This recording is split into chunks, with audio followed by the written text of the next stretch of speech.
Hello मेरे दोस्तों, स्वागत है हमारे यूट्यूब चैनल पर। आज देखिए, आज जो होगी सारी क्रांति जो दी है, उस क्रांति को एक दूसरे अलग नाम से जाना जाता है और उस नाम से ही वो क्रांति हुई थी और उस नाम का मतलब मीनिंग यानी कि उसका सही अर्थ क्या होगा वो हम आज बताने वाले हैं। तो देखिए, सबसे पहले नंबर पर आपको दिख रहा है कि हरित क्रांति। हरित क्रांति यानी कि खाद्यान्न उत्पादन।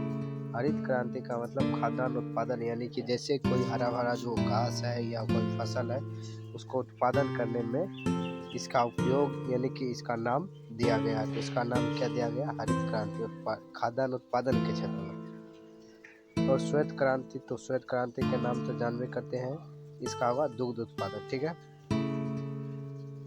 अब देखिए नीली क्रांति। नीली क्रांति आई मीन की मत्स्य उत्पादन होगा। क्या? नीली क्रांति का मतलब होगा मत्स्य उत्पादन। और भूरी क्रांति का मतलब उर्वरक उत्पादन, यानी कि इसका रंग भूरी भी होता है। उर्वरक जो है जैसे खाद के रूप में है, तो उर्वरक जो है वो भूरी क्रांति के नाम से भी जाना जाता है। अब देखिए रजत क्रांति, यानी कि रजत क्रांति मीन्स की अंडा उत्पादन क्रांति के क्षेत्र में लाया गया।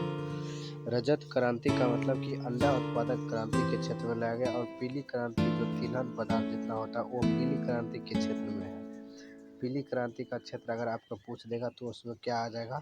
तिलहन पदार्थ जितना भी है उत्पादन के क्षेत्र में, तिलहन उत्पादन, तो वो सब पीली क्रांति के क्षेत्र में आ जाएगा। ठीक है, अब है कृष्ण क्रांति। कृष्ण क्रांति यानी कि बायोडीजल उत्पादन। कृष्ण क्रांति का मतलब हो गया कि बायोडीजल, डीजल का उत्पादन के लिए जो है वो कृष्ण क्रांति लाएगा, कि जिससे डीजल उत्पादन ज़्यादा से ज़्यादा हो और उसमें सरकार यानी कि कुछ जनताओं को भी वो सपोर्ट दे और उसको लाने के लिए यानी कि जनता को भी बेनिफिट हो।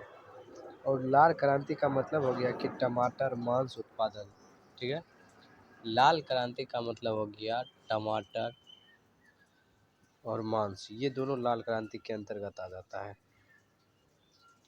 और ये गुलाबी क्रांति जो है, गुलाबी क्रांति, ये झींगा मछली उत्पादन, यानी कि ऊपर में भी नीला क्रांति जो था वो मछली के लिए भी जाना जाता था, लेकिन गुलाबी क्रांति भी जो है वो झींगा और मछली के क्षेत्र में भी जाना जाता है। ठीक है, जब आपको कोई पूछ दे कि झींगा और मछली जो है वो दोनों, तो आप कहिएगा कि गुलाबी क्रांति के क्षेत्र में आता है। ठीक है, अब देखिए अगला दे रखा है कि बादामी क्रांति, यानी कि बादामी मतलब मसाला उत्पादन के लिए। वहाँ तिलहन वाला दूसरा था, लेकिन यह बादामी क्रांति यानी कि मसाला के क्षेत्र में इसको बादाम, ना कि बादाम जो है उसके क्षेत्र में नहीं। बादामी क्रांति का मतलब हो गया कि मसाला के क्षेत्र में।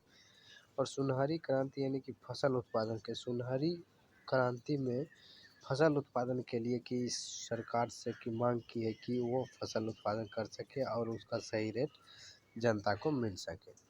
ठीक है, अब लास्ट है वो कि अमृत क्रांति। अमृत क्रांति में नदी जोड़ो परियोजना। अमृत क्रांति जो है वो जहाँ तक कि पानी अगर नहीं जा सकता है तो वो नदी के जोड़ा जो है यानी कि मिलन, जिससे कि वो इस क्षेत्र में पानी जा सके और इस क्षेत्र में भी पानी जा सके, तो उस क्षेत्र के लिए यह पर क्रांति लाई गई है, अमृत क्रांति, जिससे कि वो उस क्षेत्र में भी पानी जा सके जहाँ पर वो पानी नहीं जाती थी। ठीक है, तो वो इस जोड़े को ही कहा जाता है। यहीं पर हुआ था वो क्या? अमृत क्रांति, और इसी के लिए यह अमृत क्रांति शुरू की गई। तो इसके लिए थैंक यू, जय हिंद, बाय बाय।